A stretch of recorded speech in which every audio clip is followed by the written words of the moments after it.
So, calling the meeting of the Regional Plan Committee, February 4th, started at 4:03 p.m. We're still waiting for Will Pitkin, whom we expect, and Alice Farrell, but we have a quorum and we can start. So, are there any adjustments to the agenda?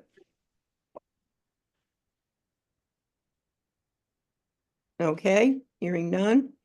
How about public comment? Anyone? Anyone? Okay, so we'll go on to my addition to this week's meeting agenda, which is to just talk about and make a decision on the length of the meeting. The meeting goes from 5:30, from 4 o'clock to 5:30, which is 90 minutes, an hour and a half. And what's been happening, I've noticed, is that we've been running to 6 o'clock, an extra half hour, or maybe almost up to 6 o'clock many times now. And that usually is because we're deep in conversation that's important.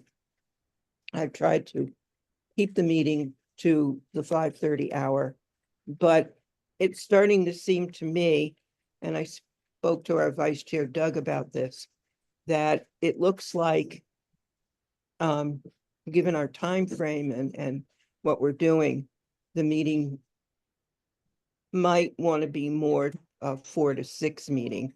And I need to know how other regional plan committee members feel about that.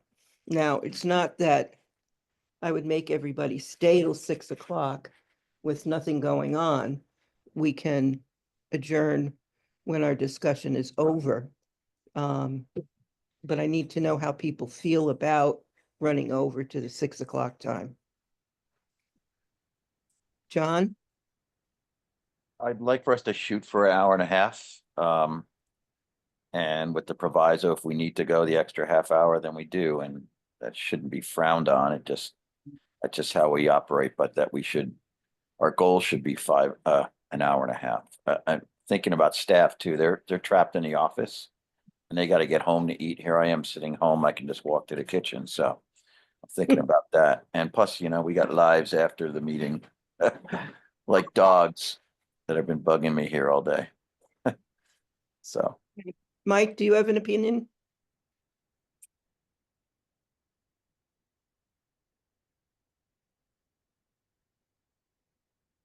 Yep, he's connecting to audio, so we'll wait a minute. Alice, I'm fine with the idea of keeping it scheduled to 5:30 with the understanding that if we're in the heat of it, the meeting will continue no later than 6. Which I think is what John suggested. Yeah. And that works. Mike, do you have an opinion?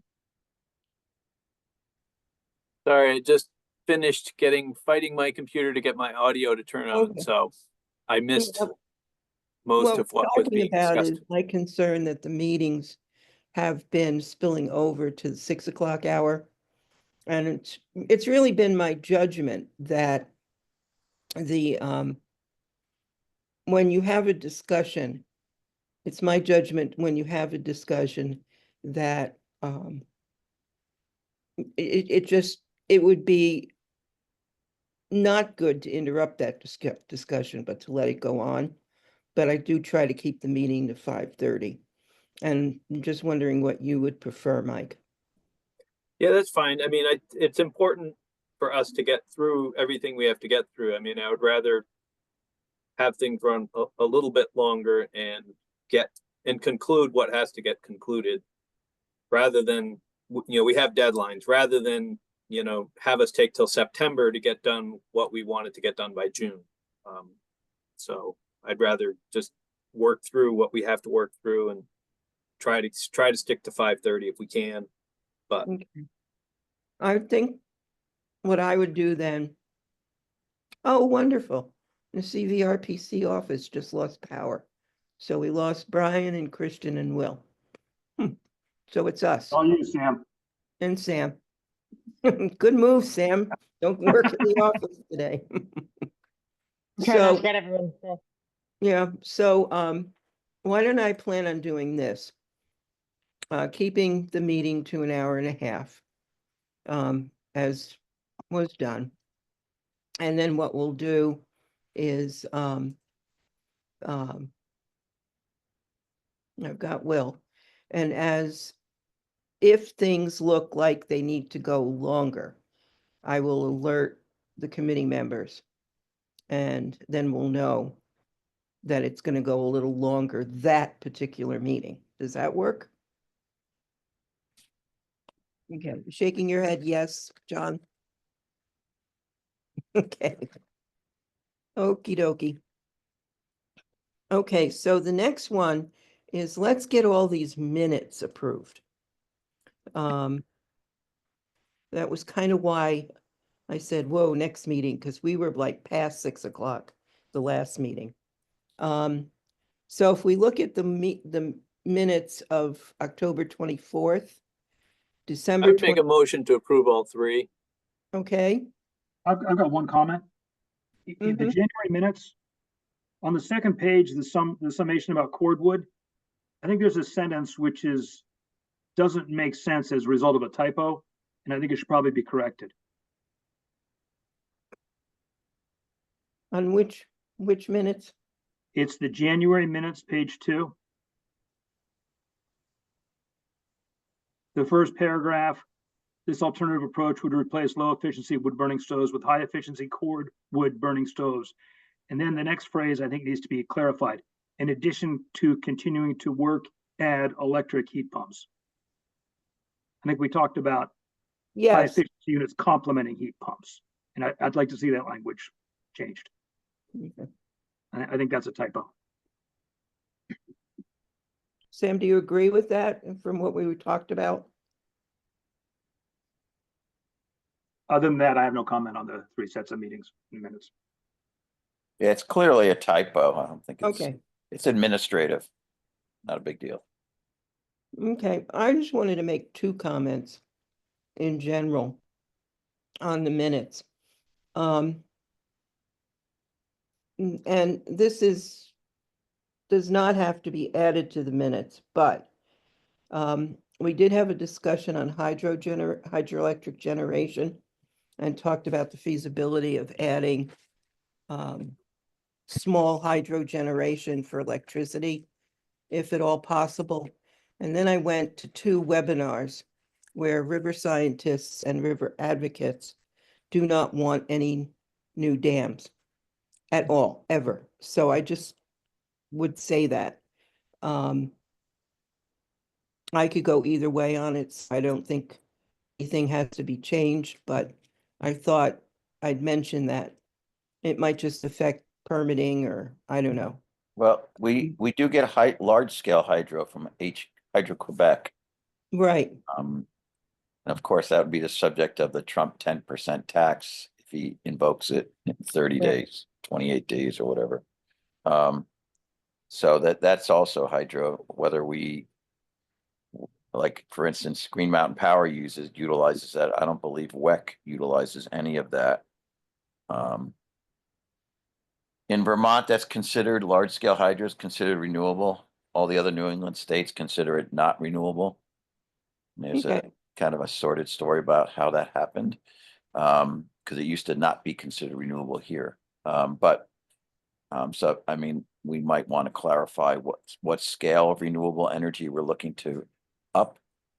If we're looking at increasing our reliance on reliance on Hydro-Quebec provided power, hydropower, that should be clarified as opposed to local gen renewables. There's different scales, of course. I think some of that is in our conversation today, from what I read through the packet, that we'll talk about all those sources. I don't think anything needs to be changed in the minutes. Maybe I should have waited on even saying that, but And then my only other question about the minutes is I'd like to have more clarity in the minutes about decisions that the committee has reached during a meeting. I go back in lots of minutes all the time to either review decisions or just to remind myself how we voted or how we, came to a consensus. And I feel it's a little fuzzy in our minutes sometimes. So I'd like to see that a little stated more clearly for us to go back in. And that's a ask of our minute taker. But other than that, do I have a second on approving all the minutes, correct? Okay. So all those in I'll favor- second that. I don't think you had a Okay. second. So everybody in favor of finally getting our minutes all approved, say aye or thumbs up or Aye. aye. So that task is finally done. Then we're on task. CVRPC just lost power in their office. Yes, So I guess Sam's running off of battery backup somehow. I am home struggling with the flu, so Oh, I you're am at home. luckily still with you all. Okay. okay, so agenda item. Where Scroll back. there's, so Will is unable to, oh, there's Will. Will's okay, yeah. So they- who's, Will's in San Francisco, so Oh. yeah. So we have power here, at least Okay. for the moment, though. Yeah, it's pretty blustery out there too. So that's a long commute to the office. How do you do it? it's all in a day's work, John. See, They have therefore, to- 5:30, Alice, 5:30. I keep telling you. Will's gonna get home to San Francisco. Yeah, they would have to not be in the office because the power being out there might affect their internet being available. It must be community- must be really localized because I'm across the street from them and I still have power. Yeah. So. The community outreach survey. I think Brian was going to give the discussion lead the discussion on that. So why don't we table that for a minute and go right into the energy chapter decision points? And I can pull up the document I wrote for the planning commission meeting tonight here in Waitsfield that has some outreach survey information. But why don't we go to energy chapter decision point citing, okay? Great. Great. And if I may, I just I think the point you make, Alice, about the hydro is important, and I just want to reflect that that conversation was explicitly referencing parts in the chapter where we talk about and also parts in the infrastructure chapter where potential hydro for the region excuse me, is identifies existing dams that could be powered or repowered or optimize existing projects. It wasn't referencing necessarily new dams. And then for totally novel projects, the current language in the chapter talks, wow, so sorry, talks about alternative formats of hydro, so like inline pumped, et cetera, as just potentials for the future, and that's in line with our sort of like we're open to new technologies or not even new technologies, but technologies as they become sort of market supported at the scale that would be applicable to Vermont and our region. So just really want to follow through that.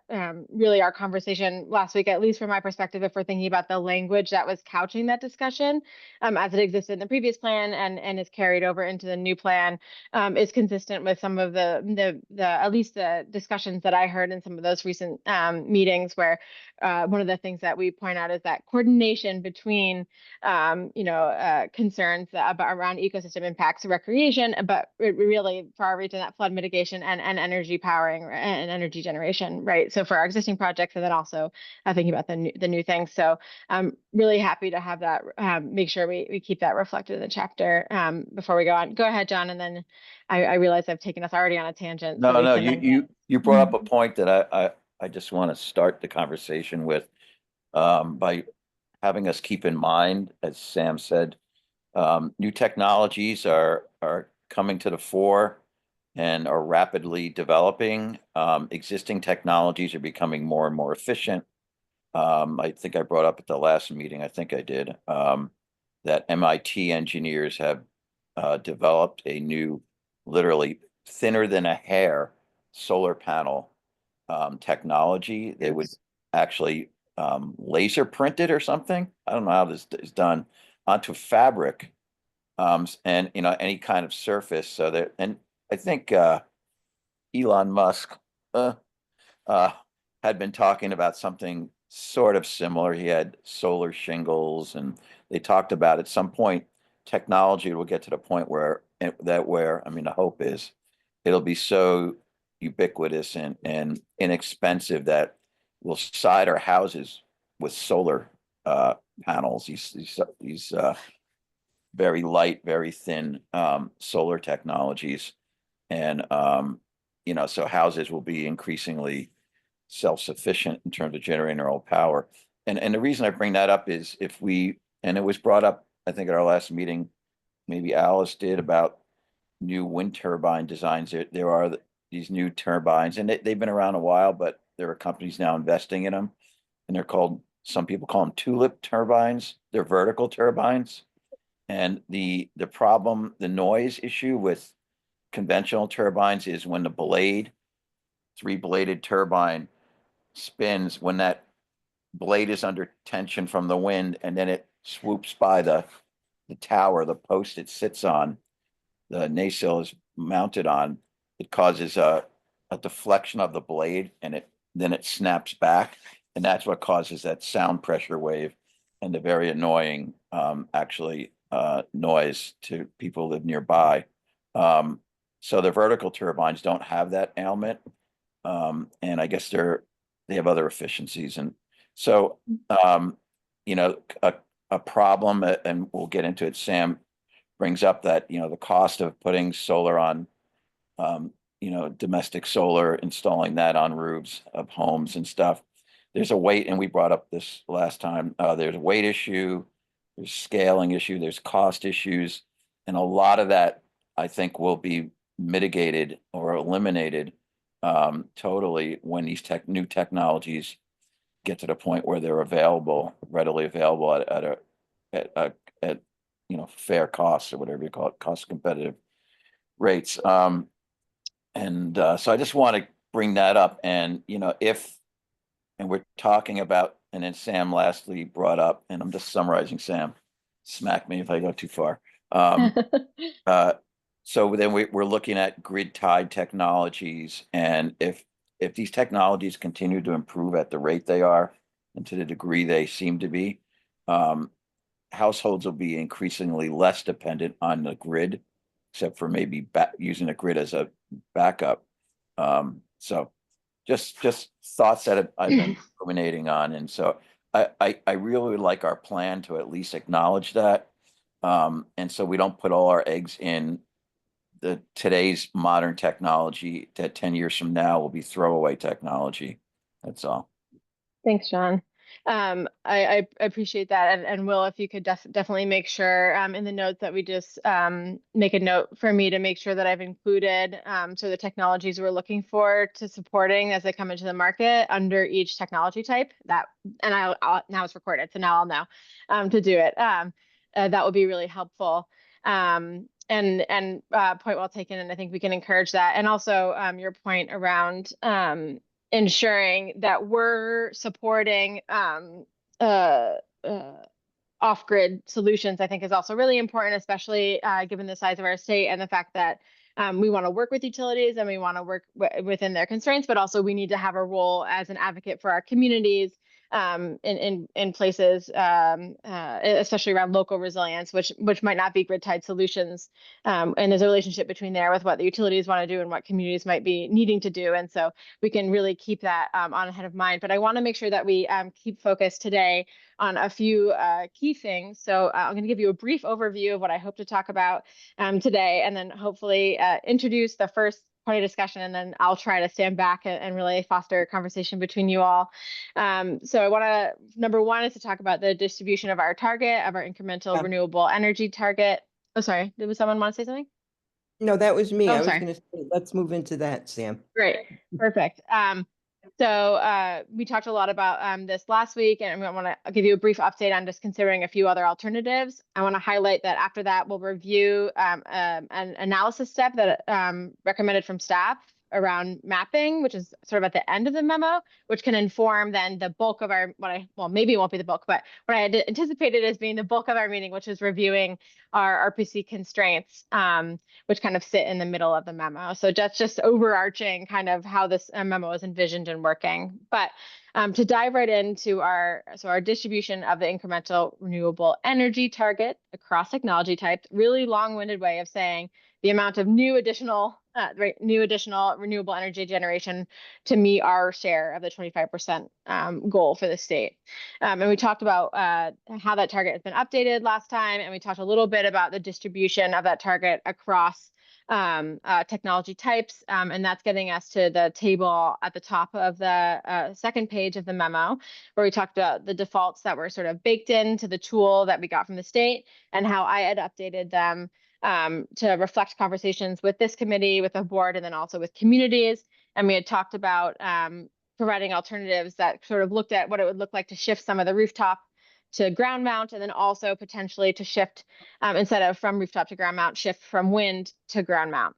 And so I just you have a bunch of language in that narrative that hopefully you had a little bit of time to review that went in more detail, but the high level sort of summary was that I just did a straight switch of the solar ground mount and solar rooftop in the alternative. So the scenario 3, you see the alternative update 1, so that you're looking at 50% ground mount of solar, 25% rooftop. And I did try a bunch of variants in between here, but this is where sort of the noticeable impacts of the switch actually materialized. And so I just want to mention the big major impacts of this shift, where there was a really small one. So it was a 1 megawatt overall reduction in our overall target that would be required. But the two big impacts was this would actually lower the number of municipalities where there are grid capacity issues related to rooftop solar specifically. So the way this tool breaks out transmission and distribution headroom sort of capacity issues is by town, which is more so by substation translated into town, and then splits them across the two. So instead of having 8 towns that would potentially struggle in that regard, we actually went down to 4, which I wasn't anticipating. And I do have a meeting tomorrow with the Public Service Department I was supposed to have before this meeting, which we can talk about a little bit later tomorrow. But in that, I will also confirm that this is the case with the update to this tool moving forward. I think the other major impact to really consider is as land use, right? So increasing our reliance on ground mount solar will double the footprint of ground mount arrays from an estimated, and this is a very conservative estimate in terms of overestimating, about 217 acres to 434 acres, which represents like 0.04% to 0.08% of our total land in our region. So still a relatively small, but something that is an impact, that is a big shift. And I would say I want to point out that I did do a bunch of different iterations of this, and I did, including a scenario where wind was reduced from the default to 10% and putting that up into ground mount. And quite frankly, it just didn't shift. It resulted in a small increase in our overall target, about 4 megawatts.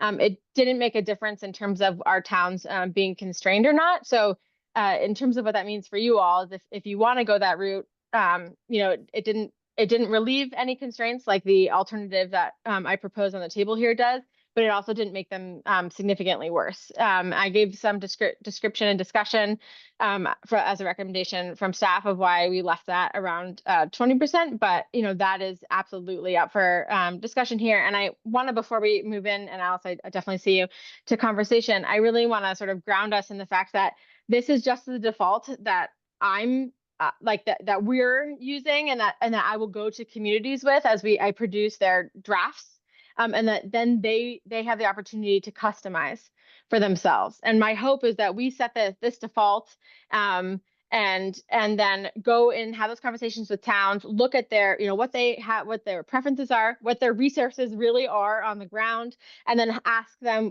to adjust this default for them. And I'm hoping that, because we have about 7 to 10 towns right now waiting on me to provide these draft results, after this conversation, that's when I'm going to produce all the drafts, all the breakouts for our towns, is, literally starting, maybe not tomorrow, but Thursday, probably.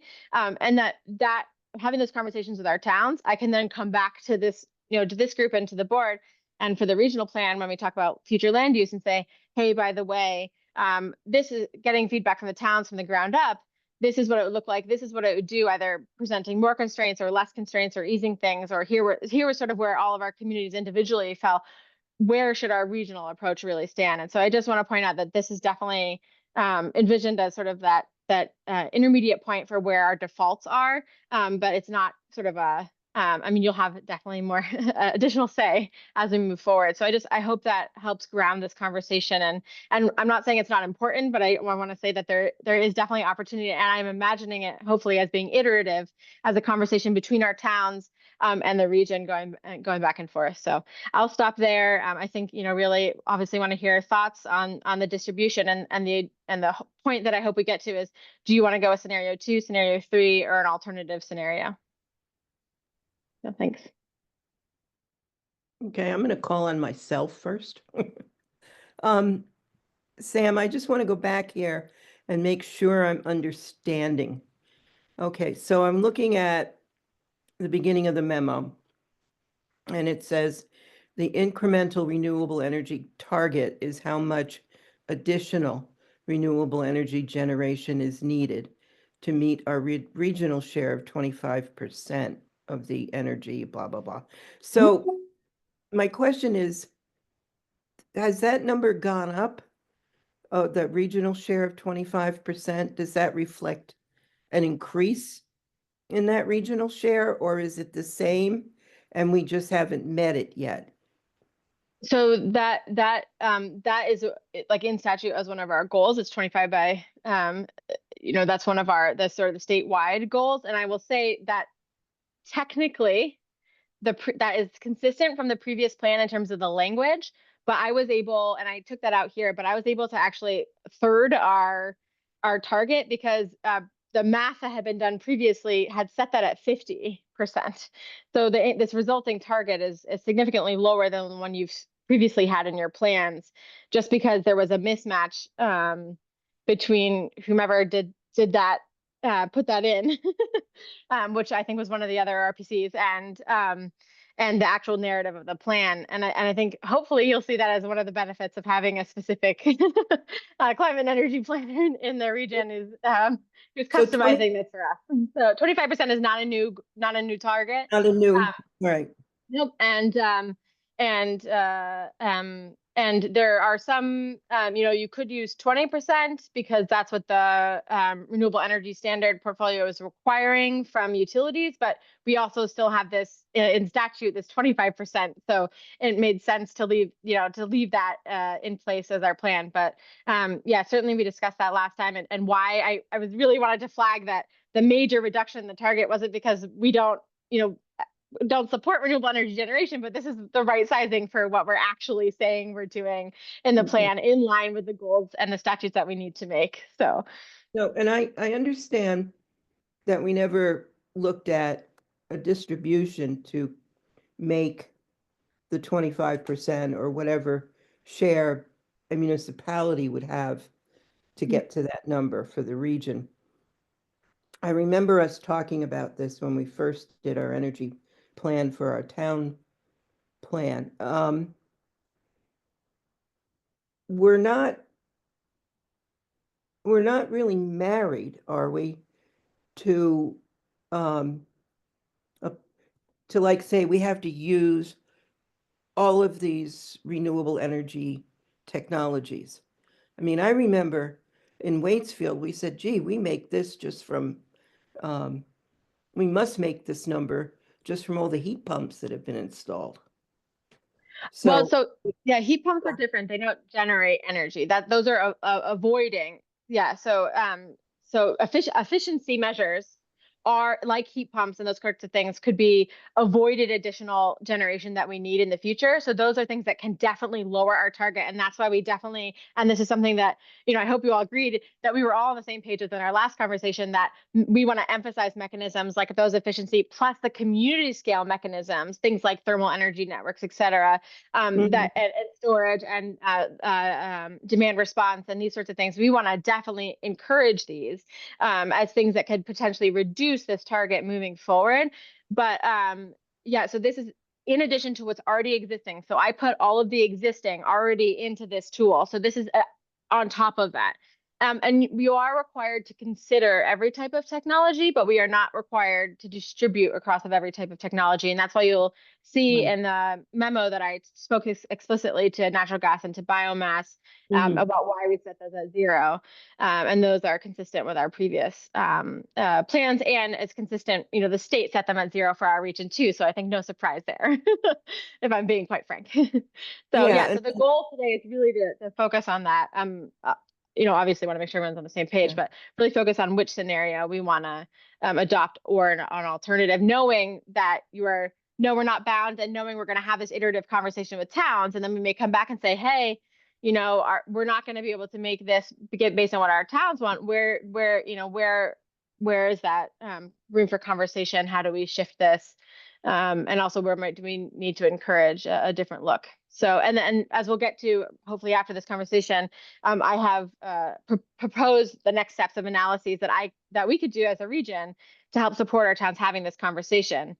And so hopefully that would be helpful. And I see other hands, so I'll stop talking about, hopefully I answered your question, Alice. yeah, Doug, thank you, Sam. Doug? Got him unmute. Unmute, Doug.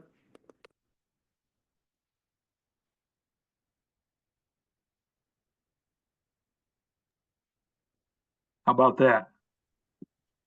Yeah, we got you. One quick question, John, even though you were there ahead of me. Oh, I'm sorry.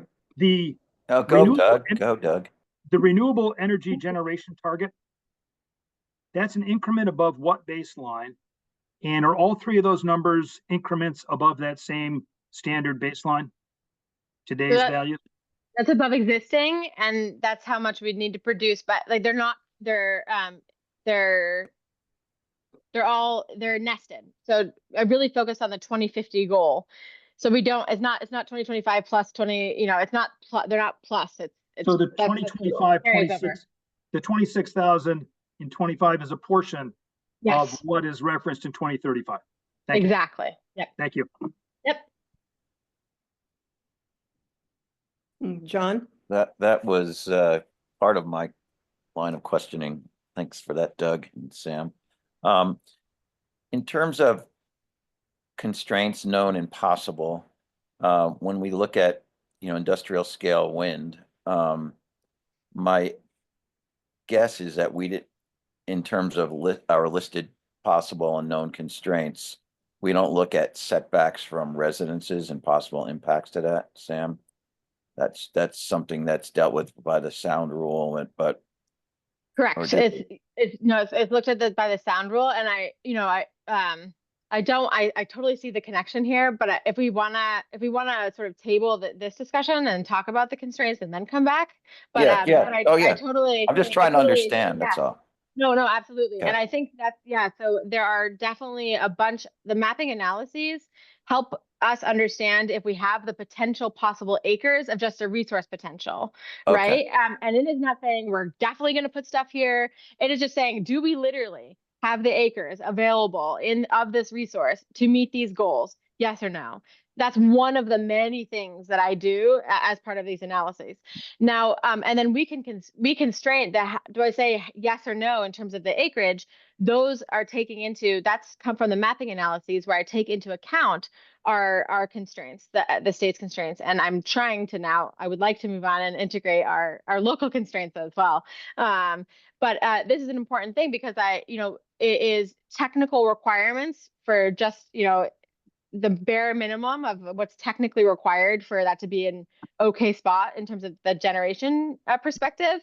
And then it's basic requirement. And then it's all the constraints in terms of like natural resource impacts, in terms of, all of that stuff as well. Right. So, one of the things I proposed, which is kind of getting into number two, and maybe we need to kind of have this broad conversation and revisit the decision points. But one of the things I propose is actually is if we want to get a little bit more specific on how we do these analyses to further constrain those acres in terms of being realistic. Right now, they're really highly fragmented. We don't comment on the scale of project that this acre includes, right? It's all just sums, whether it's proximate to existing infrastructure, et cetera, et cetera. And I would like to do that. And so that's where I'm trying to lead us as a group.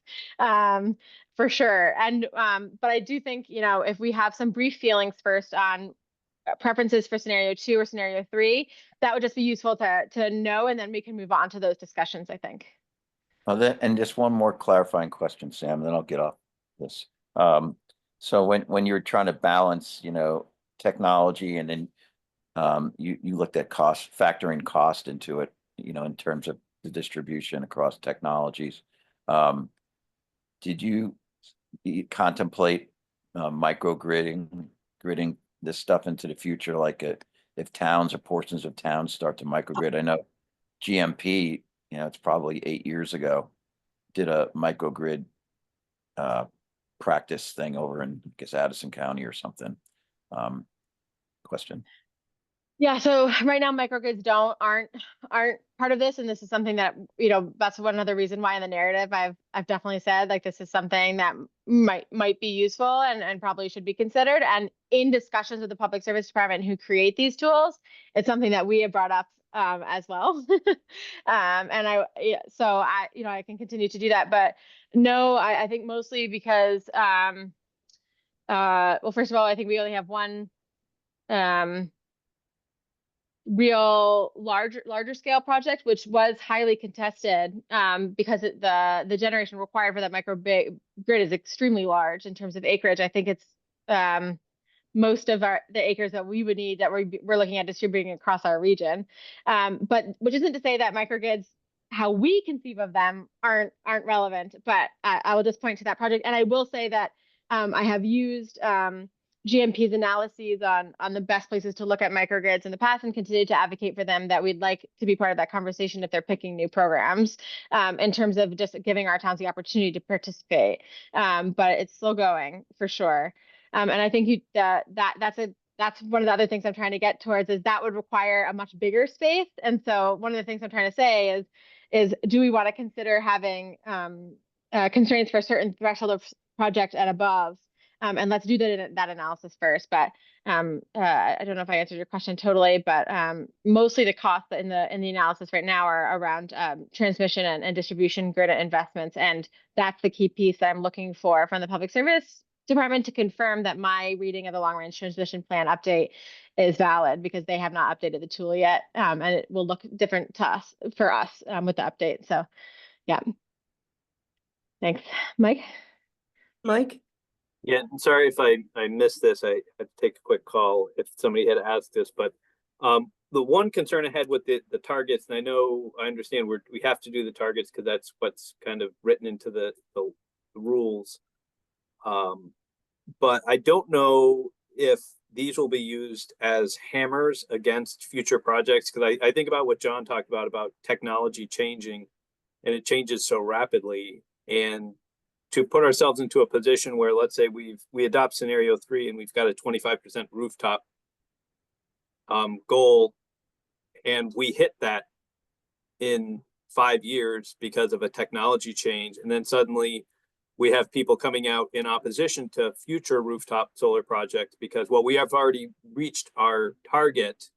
We shouldn't approve any more of these because we should be doing more wind and ground mounted solar because we've already hit our target. And I think that would be foolish and stupid, but at the same time, people come out and find every excuse to oppose certain projects. And so I just, Yeah. and whether it's a ground, and it could be a ground mounted solar, maybe new ground mounted technology comes out and suddenly panels are 15 times more efficient. And so we get a couple of proposals, it's going to hit, 60%, but it's a much smaller area than we had anticipated. But people start saying, nope, we hit our 50% target. We should oppose all future ground mounted solar projects because we hit our target. And I guess that's a little question, a little comment. I wouldn't want to box ourselves in, but I recognize we have to have targets because the state says we have to. Yeah, I totally see that. And I think the important thing to keep in mind is this is just a check to say at the very minimum, how at the minimum would we meet our targets. And I think I can definitely be careful. We can be careful as we craft the narrative around this to be clear on that. And also, luckily, we can amend the plan and change those distributions based on the market and sort of general popularity of different technologies as they arrive moving forward. And that's something I hope we do each time we update our regional plan.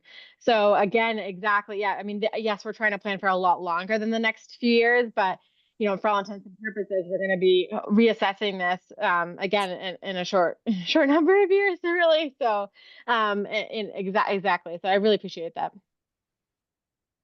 Why does small scale solar projects, rooftop and small scale, why do they increase costs overall as opposed to ground mount solar? Yeah, Is part that of it. the grid trying to? Part of it is just the economy of scale of the project itself. The ground mount projects tend to be, they're larger. So there's some economy of scale there. Part of it is where they're located and how they can be interconnected. Part of it is the get ready costs. So in terms of the amount of specific roof repair, et cetera, that might need to be required, and different people count all of those costs at different scales differently. So we try to be conservative and considering that moving forward and understanding that it's hard to get perfect data on all of those things and really it's going to be a balancing and juggling act as we continue to move forward, which is why I emphasize that this is just a default starting point to have those conversations with each community, and then also that we will be hopefully reassessing this over and over again. Yeah, and it's hard. Sam, I think also, that to answer some of that question that Alice posed, the rooftop, as we generally call it, could be parking lot roofs too. But it's what they call behind the meter, Alice. And so, you're generating and you're actually, your meter, instead of charging you for power coming in, you're sending power out. And then when the sun goes down, the power goes the other way. But those behind the meter projects generally are not on the hook for having to incur the cost for grid upgrades, transformers, and stuff like that. But you propose a big ground mount, commercial or industrial scale solar project. They're generally on the hook to put the transformers in and front the costs for the necessary upgrades to link them into the grid. So We had a small company here, was an offshoot of a guy that worked at Northern Power that I worked with closely, and he did a solar array ground installation and then made it into a kind of a community solar where everybody could buy into it. And as I'm remembering, it was an enormous failure. People found it to be more expensive than they thought it was going to be. And a lot of people, I saw, do you want to buy my share on Front Porch Forum a lot during that. I'm not quite sure. That might have been abandoned and it went some other way, but I know the installation still exists. Mm. So any thoughts on um the scenarios? Any leaning any which way?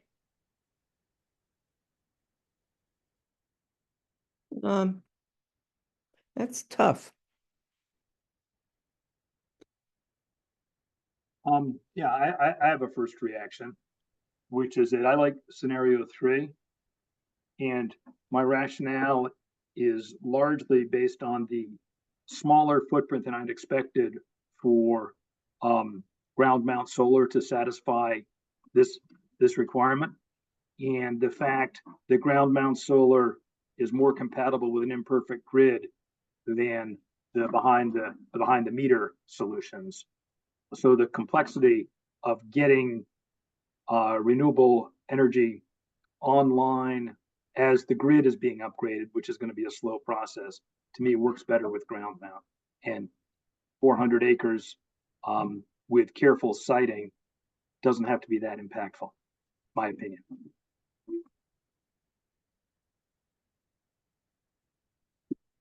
Is this assuming that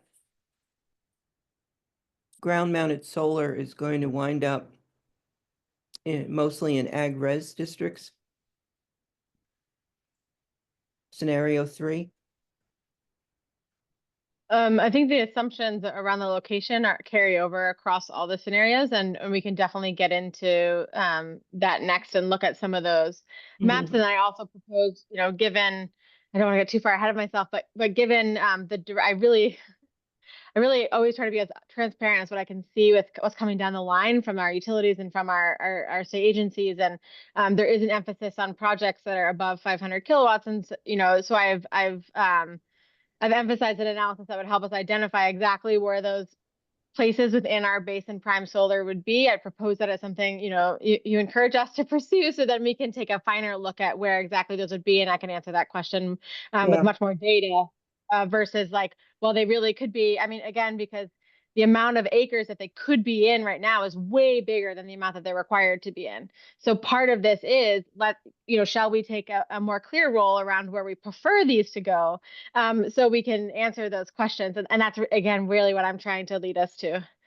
Could we not maybe like go with scenario 3 but caveat it with the statement that it's based on current technology, and maybe this requires a plan revision, but I just see solar being so improved, and maybe other technologies being so improved that a lot of the Achilles heels are eliminated. Like if you can offset the costs of installation for like say rooftop, then that makes more theoretically more money available, I guess, toward doing grid upgrades and stuff like that, and not having the financial impact that the current technology would in getting there. Just wondering if we could have this. This is the first scenario, but we're also looking at costs, and if it's cost beneficial, we could shift to 50% rooftop, given these technologies that seem to be on the horizon. Like just at least make mention of them. Or John, maybe it's a commitment to revise the energy portion of the regional plan as new technology emerges that changes the underlying assumptions, something like that. Yeah, along the lines of what Doug's expressing there, we don't have an energy committee right now. But man, with having a full energy plan, would it be helpful to have a group of both informed and engaged representatives from the region discussing this more regularly? And they would be a really good barometer to say, hey, you know, these things have changed since way back in 2025. We need to readdress this maybe in 2027 or 2028. Yeah, two things come to mind here. One is on the regional TAC. There's a lot of discussion about EV charging stations, and the state is looking to install more. And a number of that committee members have said, but can the grid handle it? Is the grid up to handling it? So that's one concern. And then my other thing here is ground mounted solar and rooftop solar. Do they both give power back to the grid? One more than the other? I mean, which one is kind of, The same technology, Alice, it's just where they're placed. And so like, I think was said earlier, Doug said it, I guess, maybe, that if there are grid constraints in a certain area, you know, folks who put them up on their homes as individuals are not sensitive to that, which has been the problem for maybe Washington Electric, like, well, Washington Electric's 100% renewable based on current statutory definitions, and yet there's another statutory requirement that requires them to accept more behind the meter solar, and it used to require these community solar projects even where they already have met their 100% renewable energy requirements. So they paid for this expensive renewable energy technology in advance, trying to do the right thing. And then they ended up being penalized because they then had to accept even more expensive power. So they wound up having too much power. And when you have excess, you then got to sell it back into the grid, and they sell it at a loss when it goes back, you know, onto the market. So that was the problem with Washington Electric. But it's the same technology. So anyway, with the larger scale stuff, you know, working with utilities, you can cite them where the grid has more room for, you know, input. So if I'm hearing right, next there might be a slight preference toward scenario 3 based on more information.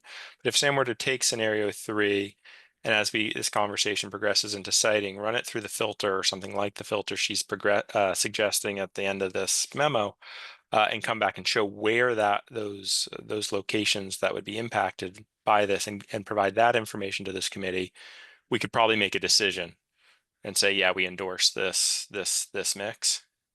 Well, I think I did include the towns that are less constrained in scenario 3 already. Sorry, no, I was thinking more in terms of where we'd get this ground mount, right? Because Alice, like, what does it look like to put 50% of our, you know, where is 50% of our energy production through ground mount solar if we restrict ourselves to 3-phase power within a mile of 3-phase power and designated growth areas, or whatever you want to call the state designation programs, right? That filter that we're going to get to a little later. I think that would be really helpful sort of manifestation of these sort of abstract tables. And I guess my question too is, Sam, remember when we talked about the new regulations for a solar farm or ground mounted solar? I think, what was it, net zero or net metering is going away, unless the immediate area is served by solar, or is served by that source. So virtual Yeah, group do you net remember metering. that? Yeah, virtual group net metering that's with the last res update. And I will say that we did advocate very strongly that should exist for municipal projects, because that's how most of our MERT projects were planned to take advantage of that program. There are issues in the historic precedent for that program that have been over the years ameliorated. But yes, no, currently that program no longer exists. So it's not that people can't build those projects, but they will not be getting the net metering incentives that used to be associated with those projects if it's not directly on the parcel or next to the parcel of the off-taker. Now we, already are usually work with municipalities and others to cite them, as close as possible for, efficiency's sake, to maximize how productive the project is. But sometimes it's helpful to do it at one municipal property versus the other. And we're, still trying to understand how this will impact the sort of overall project costs for those programs. But you're correct that that no longer is possible, although Act 179 report has just come out, and there's still more work in proposing an alternative program. And again, we did describe the issue that this currently presents for municipalities for municipal specific programs and projects, as well as for the affordable housing, where the off-taker is still intended to be the owner of the project. It's not the same as sort of some of the other projects that historically went in, where there were many off-takers or different off-takers. So they're slightly different. Okay. Doug? Does anyone know what the background is of filtering around making new power generation sites within 1 mile of grid that can accommodate it? The reason I ask that is it seems as though the increased cost of an additional mile of connection is not a big number compared to the costs at one end of that connection and the cost of the other end. Where does the limitation at 1 mile come from? I wanted to discuss that number. I just picked it as sort of in between some of the other numbers that I saw in other regional plans. Some did it as soon as a 1/4 mile, and some did it much further or didn't have it at all. So I was presenting different options here as a place to start. And I think an important piece of this. So basically, an important piece of this is also to address that fragmentation. So it would be to ask you all to think about, whether it's 500 kilowatts or 150 kilowatts or what sort of size project would I be filtering our prime and base, if we're specifically talking about solar, it sounds like, but also do this for wind. What size? This is where the connection of size comes in, and this helps us connect them, because right now we have a strong preference for scale, and we have some constraints, so we haven't yet connected them. And so I'd like to do this so we can see, okay, making sure we're not counting a bunch of tiny fragmented places that don't accommodate this size project. Where would we actually be looking at these, taking into account that fragmentation? So only filtering for polygons that are the right size or above. And then adding these other sort of physical proximity constraints, because we've talked about a clear preference for being sited close to use. So again, that's why I put in our intentional growth areas, and then being close to existing infrastructure. So that's where the 3-phase and the transmission lines comes in, thinking about that intersection with scale. Now, this isn't to say that this would restrict those smaller projects, and people could therefore still do those, smaller projects without or we could also look at reviewing, obviously there are projects that could be sizable that would encourage the extension of 3-phase, for example, up if a community wanted it. So again, this is where that customization and us having those conversations with each of our towns is really important, but we definitely need a place to start. And this helps have those conversations with communities, is I could do this region wide and then take those out to each of our towns. So I guess I would ask that if you do this filter, as Kristen suggests, that if the 1 mile constraint turns out to have more effect, because I have no idea what the sensitivity would be there, but let's not view that as the number. Let's view it as a starting number to look at and revisit.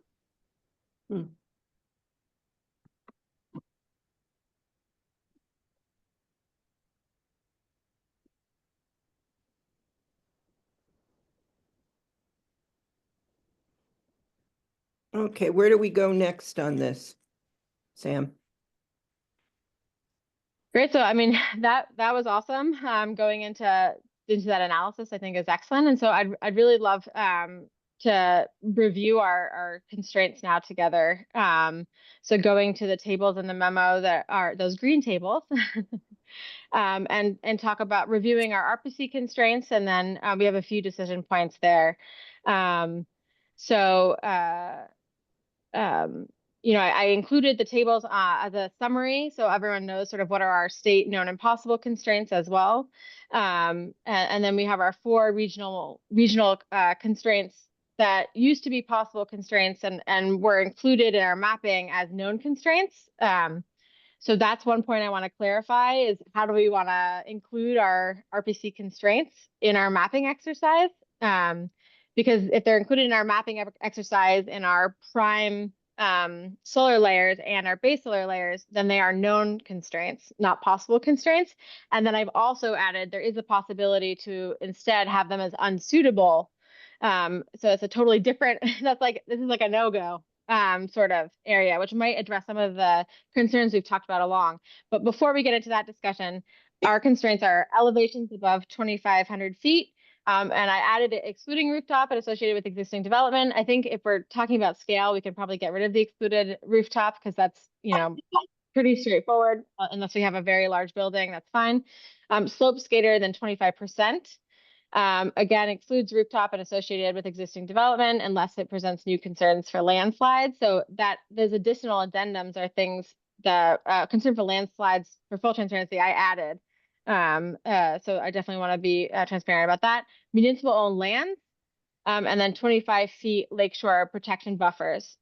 So I really wanted to clarify, we can talk through each of these, but I wanted to clarify the municipal owned lands to be really, really transparent, that I interpreted that as municipally owned lands like our town forest, conserved lands, like anything like that, because most of our towns are pursuing projects on or adjacent to their building and facility parcels. So I just want to make sure that we are sort of being very clear about that, and that I've interpreted that correctly. Otherwise, yeah, we're not being consistent in how we get. Well, of course, in the plan, you would have a definition clarifying that in the plan, right? Yeah, but it actually previously wasn't super specific. And so I want to make sure that I interpreted that correctly and that we do include that definition moving forward. I did, conserved lands, town forests, and the like. So really wanted to be really clear on that. And then also you'll see for the same thing, for lake shore buffers, excluded hydroelectric facilities, even though really we do siting of those very differently. But just to be really clear with folks, because, we have existing projects in those, and it didn't make a whole lot of sense. Would this require or depend on what the particular municipalities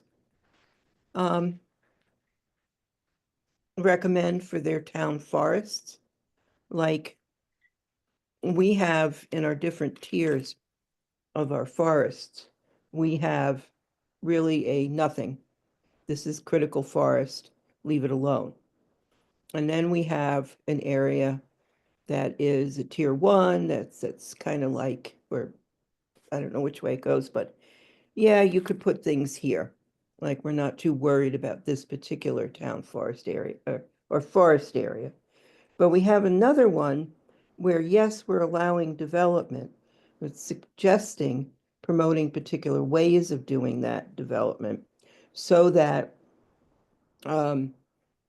we're still conserving, we're not clear cutting trees for a large development project, rather designing it in a way where your houses are more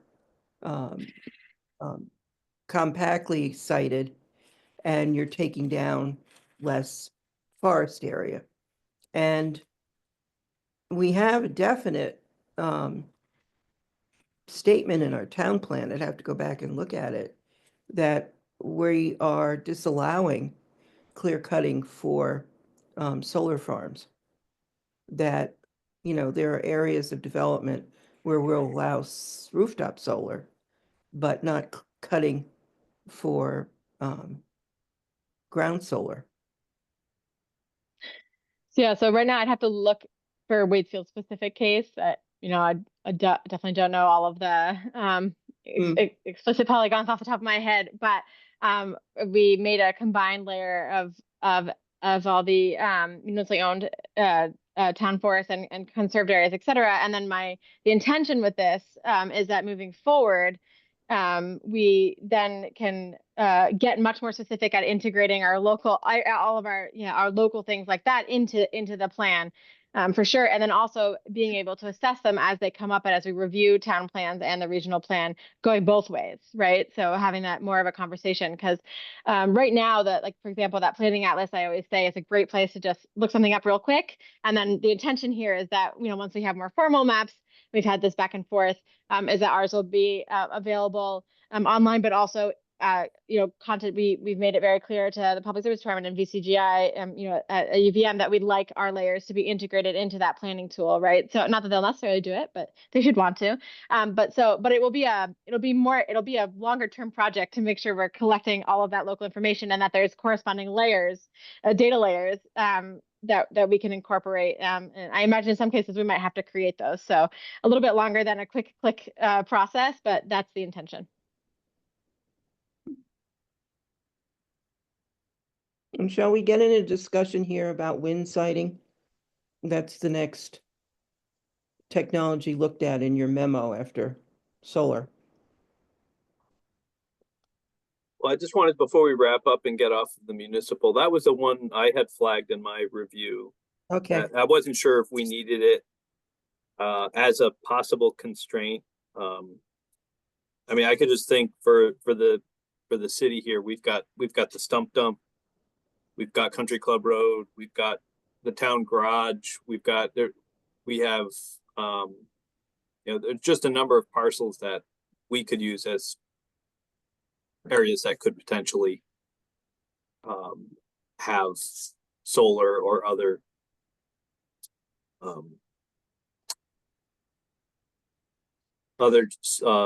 generation on. So I mean, maybe we can come up with different, not municipally owned, maybe municipally conserved lands or something to that effect to just go and reflect.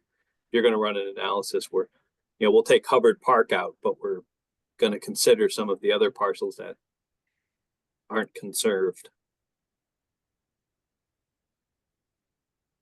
And I would take what Mike said and add the idea that why wouldn't conserved parcels that have a legal obligation to not have any development on them at all be listed here? Is that a higher level? Is that at the state level? And if not, why wouldn't it be at the regional level? I'm not sure I totally understand the question. Doug, are you saying why aren't they automatically?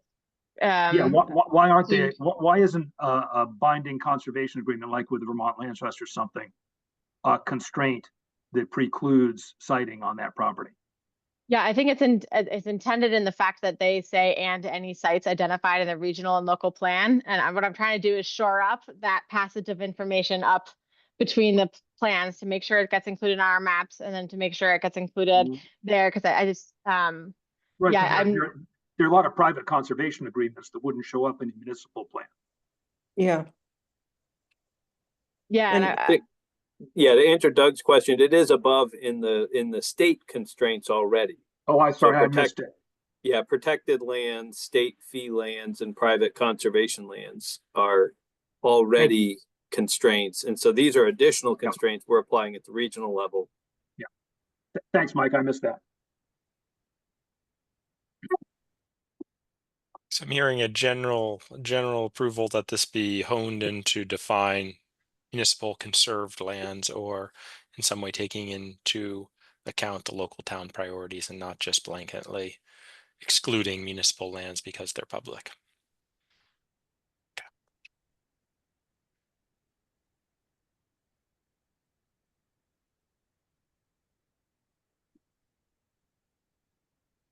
great. And Christian, you said, and we go back to the tables and we're looking at scenario 3 as the one that we're going to go with, but based on some information that you mentioned, Christian. So what I was saying is understanding, these tables are somewhat abstract, 30%, 25%, 20%.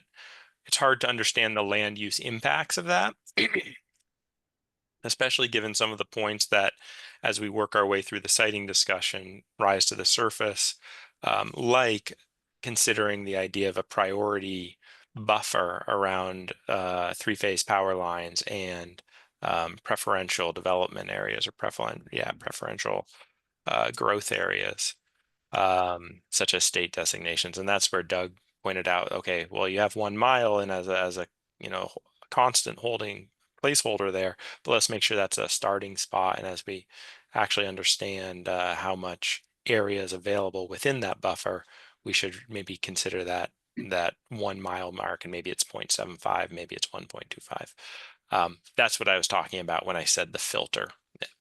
But that we'll definitely come back to that as we work our way through the idea of preferred sightings, which is, I think, the next table Sam has on our list. Though Mike, I see his hand up.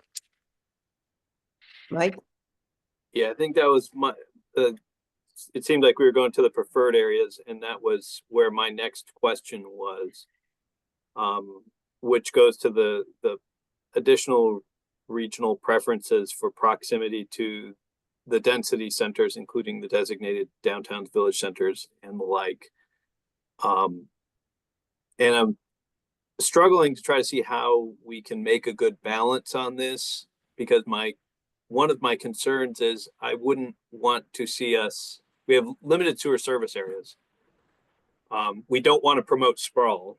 So if we take 15 acres of our sewer service area that could be developed for housing and put solar panels on it, we're then pushing our housing development further into the green fields, and having to extend sewer and water to other areas. So that was a little, my concern was, do we want to be having solar or other things where our sewer service areas are, if it's going to displace the density that we're trying to encourage? And, that and was a Mike, little bit of a- Mike, this came up in the Bradford. There was a solar project proposed in Bradford. You may have heard of it and amongst your planning friends. I think the project was denied in the end based on an aesthetic reason, but the big concern by the town of Bradford, who participated in the hearing on that, in the hearings and on that project, were that they did their planning. They said, this is our downtown kind of growth area, and they invested in sewer infrastructure and water, public water infrastructure, and they were going to take this big area that could have been stores or what have you, and they were going to put a solar project on that. So that is a legitimate thing to be looking at for sure.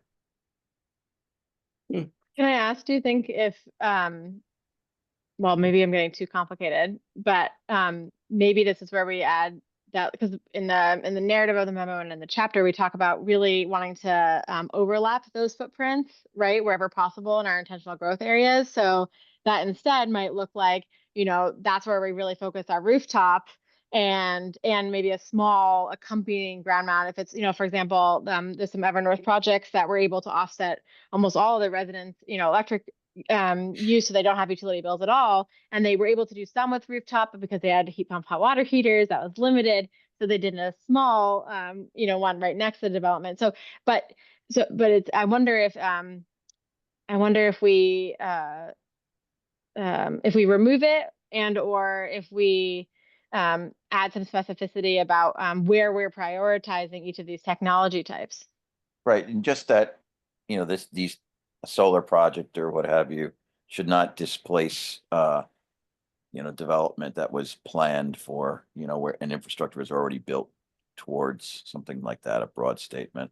I'm also thinking about, now I don't know if this is all scuttled, because the Inflation Reduction Act provided two mechanisms for funding the rollout of renewable energy projects nationally.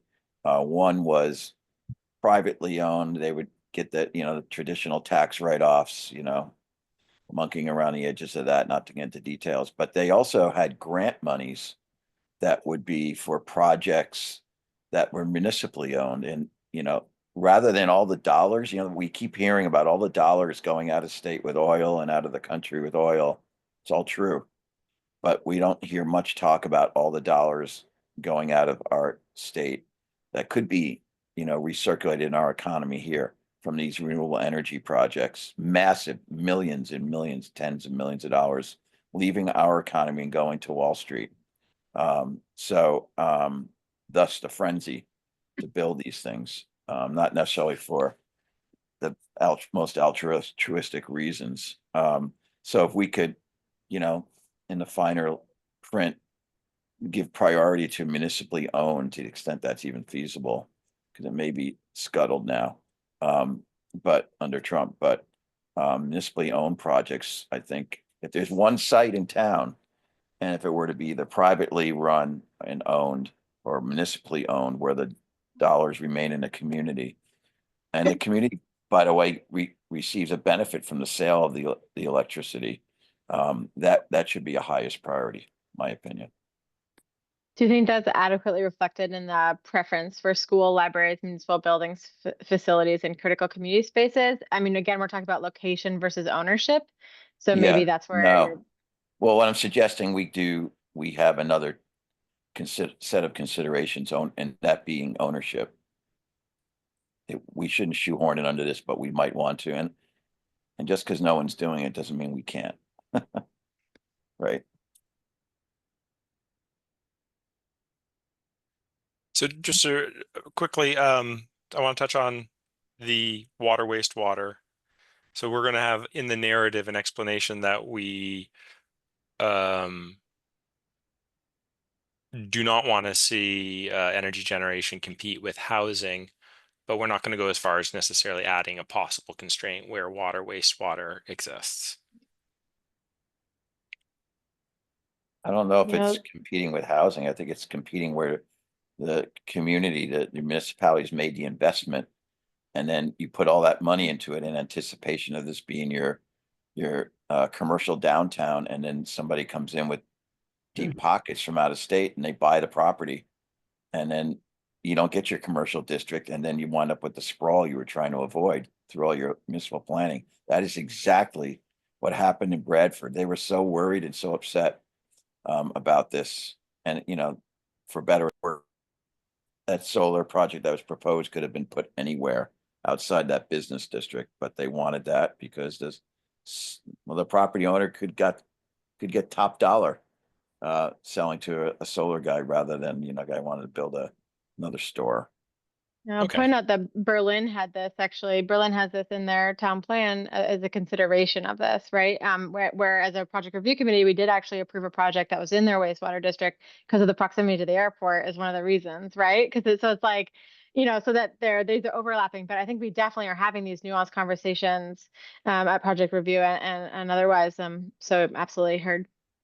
Okay. That was Sorry, Doug. something, sorry if I could chime in just from project review committee. I can't remember. I think this is the solar project you're referring to, Sam, but Robert Wernick had a really interesting comment that is really like stuck with me, as a planner of like, it's there's like, it was a preferred site letter of support, and he was like, there was a lot of the conversation in the committee was basically like, is this the best use of land in water wastewater district when this is basically pretty flat and like could be housing. And then basically it was like, okay, well, that the project review committee is not tasked with deciding whether this is the best possible use of the land. That it's tasked in this specific ask for a preferred site letter of support, whether it's in conformance with the regional plan.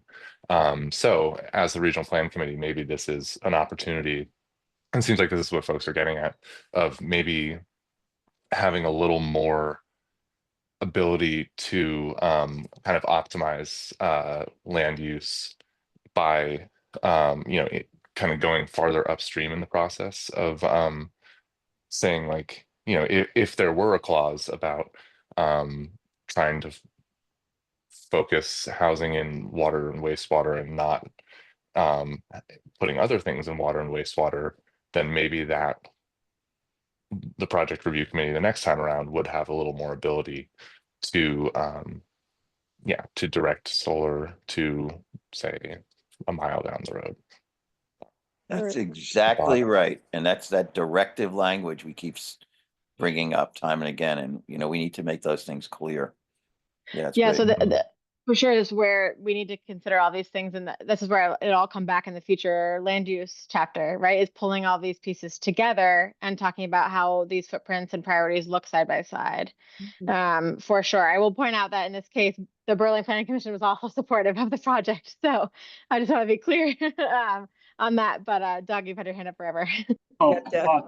just in the additional regional preferences, there's one bullet point: location served by existing roads and energy infrastructure, e.g. three-phase, or addresses existing gap.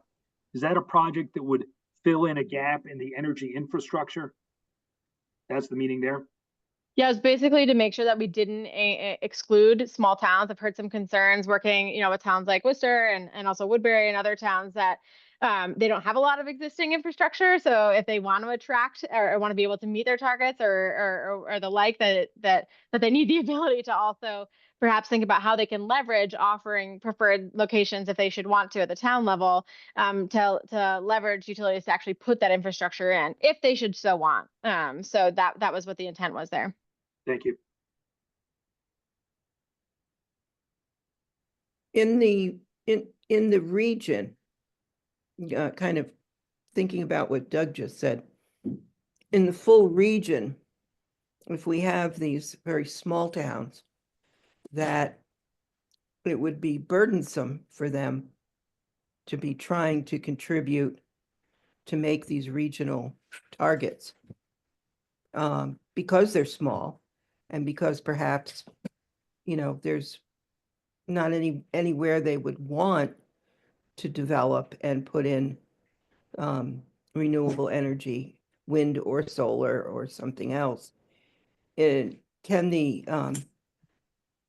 towns and municipalities that are larger and looking to do this, do they make up more of the 25% target, that we don't put that much pressure on the little towns? We certainly could. We could talk about changing how we distribute the targets across towns, for sure. But I will say that when we say large and small towns, I think there's both large and small in terms of population and density of development, and then also large and small in terms of actual size. So Berry City is a pretty good example of a town that's quite large, but is actually probably going to struggle to meet their targets, especially given their high demand, right? So I think this is where we can have those conversations. I'm basically trying to get the default more or less sort of agreed upon here, so I can make these breakouts and we can have that smaller scale conversation, and then come back and that's what I really see as the strengths of the regional approach, would be then to put our strengths and weaknesses and preferences, et cetera, on the table, having zoomed in to these maps, right? So I gave you those maps at kind of a larger scale on purpose, because the point was to see where our strengths, and weaknesses are, sort of just on the regional scale. And then the hope is that we then, really utilize our town specific conversations, knowing that so many of them are happening right now, to come back and refine this. Okay. But certainly.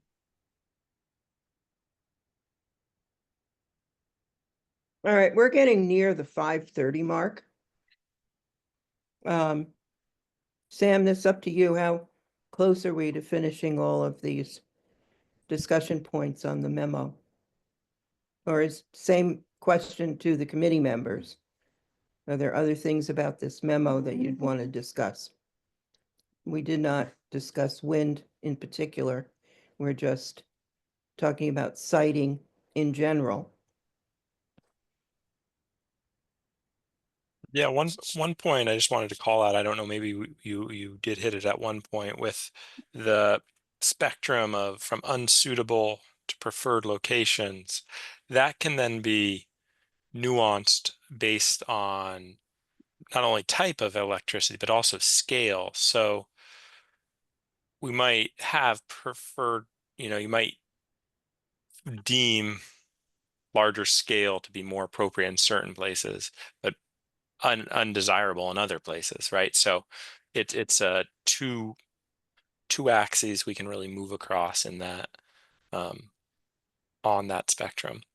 Yeah, and I did point out that doing this analysis that we just talked about would help us, especially limiting the size of the polygons to support. And this is where having feedback from you all, whether you're interested in 150 kilowatt up or 500 kilowatt and up, like what scale project. I mean, I put in originally 500 kilowatt and up because that's what I see as being popular with the utility scale, and also with some of the programs that are being developed with our Solar for All money, et cetera.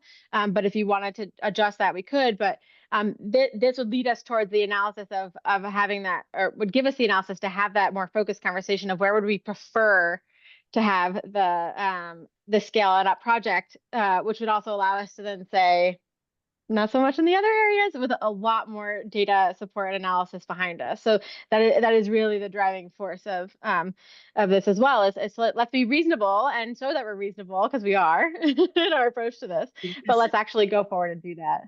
Sam, could for that particular question, I don't know if you can do this, so sorry for calling you on the spot. Could you explain some of the existing um uh only word that comes to mind is jinx, but steps in the size. So like 15, it goes from like an unpermitted residential to something bigger. I feel like 150s maybe another step, 500s another step. Just to give the committee a little understanding of what each of those means currently and how that might influence their recommendation. Sure, absolutely. So, I think again, like 15 and below is usually considered sort of that small scale. Kilowatts, right? Sorry, kilowatts. Yeah. Yeah, I forgot to say that too. I appreciate that. Generally considered to be, and I'm just, this is generally from one of the tables that's actually, currently in our chapters, below 15 kilowatts is considered category 1. It's many rooftop residential scale projects, not just rooftop, it can also be ground mount, but typically numbers wise in our region, it's going to be rooftop. 15 kilowatts to less than 150 kilowatts is category 2. Generally includes sort of municipal and small community scale. It's not limited to this. It can be small scale commercial for sure. And then, category 3 is 150 kilowatts to less than 500 kilowatts. And those currently have to be preferred sites to participate in group net metering. These can be both larger sites. Both actually, they really can be community scale and municipal as well. They're on the larger side. And then, this is in Vermont usually considered commercial scale. And then you move to 500 kilowatts and above, which is most stated offer projects, most utility scale projects, and then larger for Vermont commercial scale projects as well. And I'm not sure if I made it into this memo, but you do have that breakdown of the number of projects that we have in our region and each of these size categories. And you'll see it goes from over 2,000 in category 1, so the smallest ones, to about 184 and 15 to 150 kilowatt, which is getting up to, a few acres, possibly, usually smaller, but, it's possible 150 to 500 kilowatts, again, for solar, about 23 projects in our region that are higher than 500 kilowatts. And our wind projects are so few that it's hard to, This would be similar to Act 248 and Act 248A guidelines for Act 250 review, correct? The sizes of these installations? This categorization is what's used by Public Utility Commission, the Public Service Department, for a variety of their programs. Okay. And the size, again, would that be looked at in the project review committee or in the Act 250 process under the significant, I keep forgetting what we call that, the significant Substantial regional. Substantial regional changes. Because if you're going to put in a big solar farm, which has happened along Route 100 in Waitsfield, that makes a significant change to what should have been considered a scenic road area. So that can happen. And then I was going to ask your green tables there, your green charts. Those are all from what we discussed in Act 250 review process, correct? In the 248, in the context of 248. Yep. Yeah. Yep. In the project review committee. Yeah. Yeah. I've been teasing this for about 2 years with you all, so I'm glad they look familiar. Yeah. Okay. So I recognize them. Yep. Doug? 150 kW unit as a benchmark, that's the equivalent of 10 homes. It's not a very big system. Correct. So how much is that too small a project for the process we're going through here to benchmark at? Is 500 more reasonable? I don't know, but it seems like it's a community solar field? Well, 500 generally, I think they figure it's a 3 acre minimum in footprint. Yeah. And That makes depending sense. how judicious the developer is and careful with the Mhm. planet, they might go as big as 7 acres or 8 acres. But it has to do with the site too, but 3 acres of footprint is 500 kW, also known as half a megawatt, folks. Yeah. Yes, exactly. Yeah. About 3.5 with the constants that I use based on the public, keeping consistent with the public service department, but exactly, John. And I can't really answer your question, Doug, because I'll do what, I'll do the analysis of whatever scale you want. I did recommend the 500 because of the amount that it comes up as that threshold where other people are really focusing their energies. But certainly I could run it at 150 if you should so choose. But you're right, it's small. I mean, but it could be up to, an acre of impact. So that really depends. And it looks different. I mean, like, that's just people look at it and go, that looks different. You know what I'm saying? It's like Yeah. when I landed in Hamburg in Germany, I'm going, whoa, look at the wind turbines, like right here next to the highway. And whoa, look at the wind turbines in the farmers' fields here. And in the south of Germany, it's a solar installation. And everybody got used to that because Germany did it right with the correct incentives to property owners. Well, all you have to do is go across the lake to Chateauguay, New York. Yeah. It'll blow your mind. And because it's flat, they don't need to put the stuff up on mountaintops. There's a lot of wind up that way. These things are right next to the road. And I was driving through there in 2016. And I was going down this dark country road and that blade swung down and my headlights caught it. It scared the living daylights out of me. I was like, whoa! I thought it was like a white deer jumping out. What was it? But these blades are massive. And the thing came swooping down. My headlights caught it. I couldn't see it otherwise. But those things are everywhere up there, man. Woo. So how So do we feel about the 150 or 500 for our benchmark for review? I think 500 fine.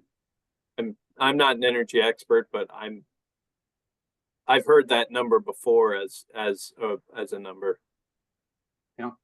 Well, so you can build a 300 too. You're not committed to doing 500. So I don't know. I think anything above 150, we should definitely be looking at. Yeah, Unless it's put in by the municipality to give something because it's in a bad place that is smaller. The good thing about the 550s and smaller, you can fit them into, between infrastructure and stuff, Yeah.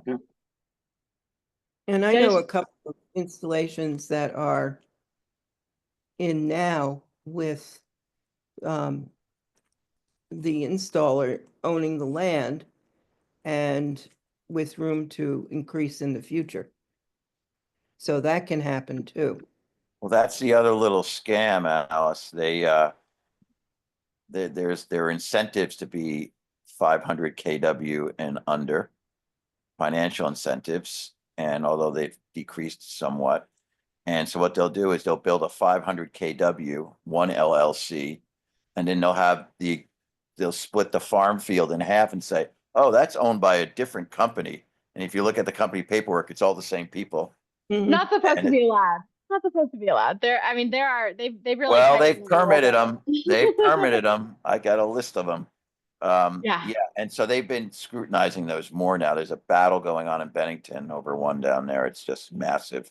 And the guys sued everybody.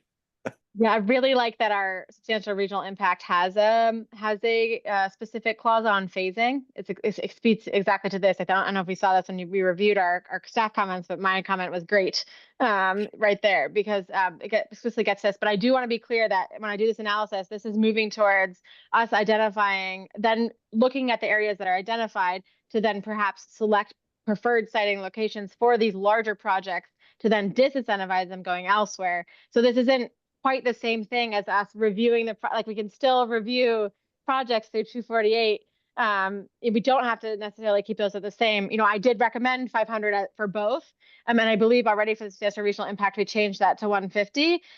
So I do want to be clear that these are we're talking about two slightly different things, but very, very connected. Okay, Sam, and is your intention to use these maps in the chapter? The sighting maps?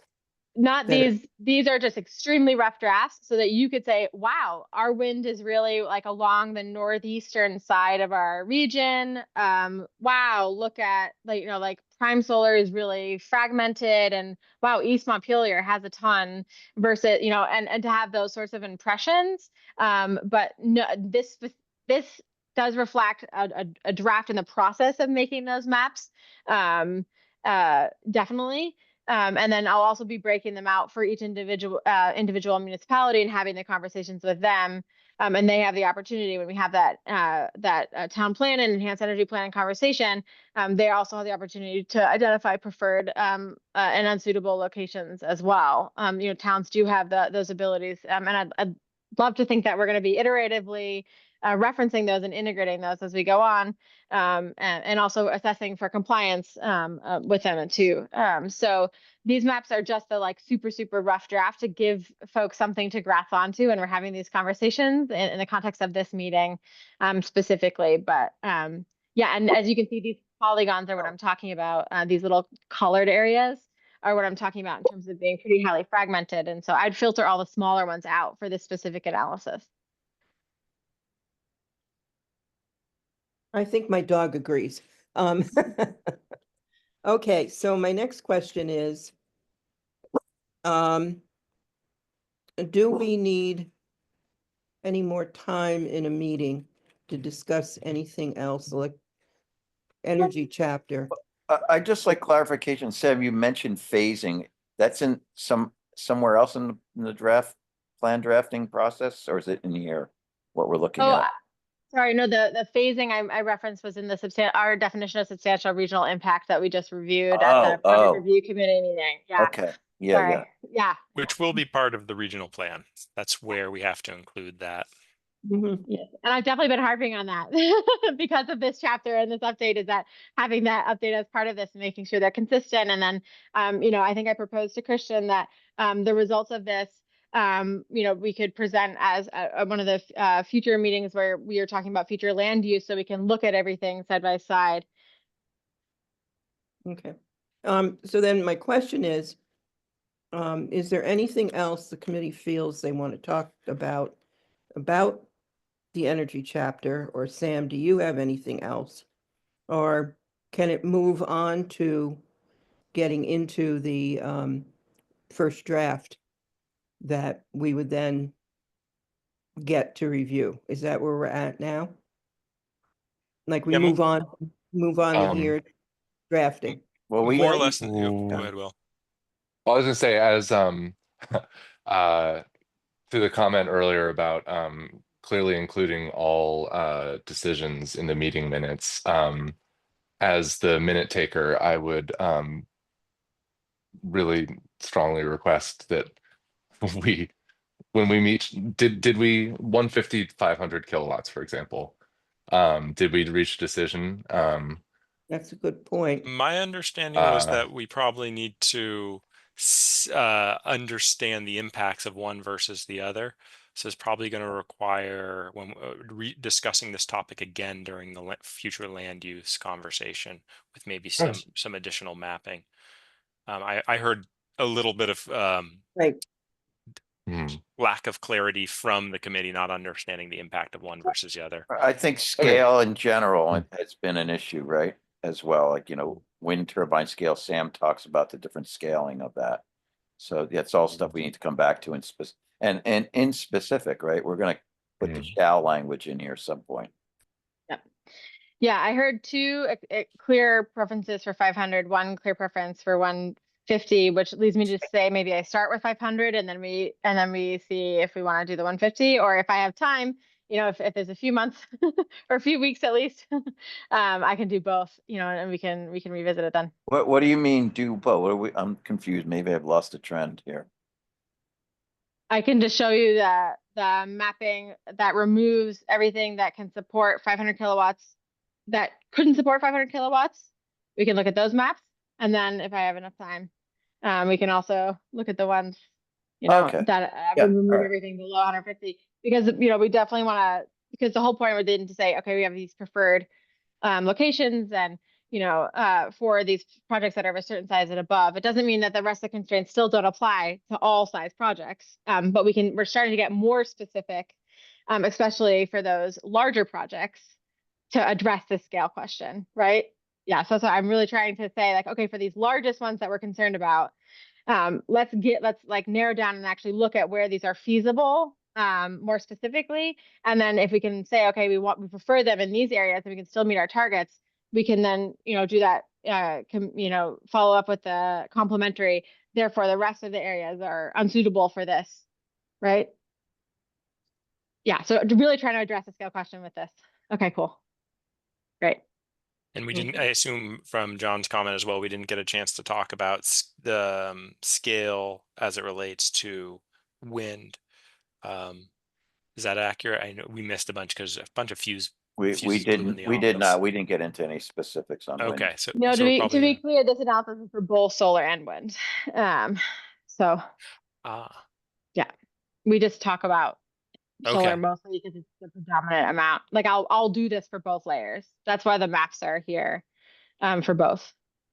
Okay, and those maps are just a draft. They'll be, Absolutely. They're not at all like formatted with the scale bar and the arrow and the legend and, the perfect colors and no, just okay, so moving on. Will and I have discussed future meetings. And where we're moving into will be working towards land use. So one of the things that we have proposing for the agenda item for next meeting, which would be February 18th. Yes, is looking at this significant regional, what is it again? Is it Substantial regional impact. No, what? SRI, another acronym.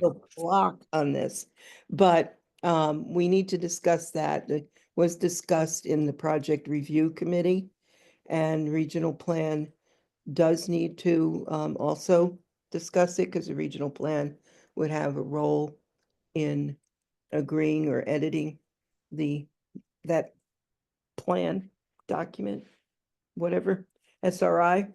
So that would be on the agenda for next meeting. Will and I talk about it, and Brian, and I don't think it's a topic. In project review, it did not take that much time. So either we have a shorter meeting next meeting, or we'll see if there's something that we can add into the agenda that we can begin review of. Does that make sense? Anyone? And then the meeting after that will be with, we'll start getting into the land use plan. And we still need to discuss the survey, which I'd like Brian to be available for that for the next meeting also. And isn't it Nikki and Eli are working on that, or is it just Eli, Christian? What section? The survey. It's staff wide, but Nikki's lead. Okay, it's Nikki's lead, and I think the point of it is to widely distribute it. We canceled our planning commission meeting tonight because everybody's sick. And Brian and I were going to be there and talk about it in terms of its importance to what was I going to say? Its importance to land use and development. So there's that. So that's what I think that'll be a topic for next meeting, unless anybody else has something else they want to suggest right now. I'm just gonna quickly say thank you, everyone. I gotta run. Yeah, Okay. okay, that's you, Christian, okay. Yeah. Let's all just adjourn, how's that? I'll make that motion. Okay, somebody can make a motion. I did. Oh, you did. Who would like Looking to? for a second? second. Okay, and then it was seconded really quickly. So, I think everybody's gonna vote in favor of that. Yep, Okay. 5:47, we're out of here. Okay, and thank you all. That Thank was- you. See you in a couple Nice weeks. job. Excellent job, Sam. Yeah, Thank you. very productive. Yes, Yeah, great. thank you.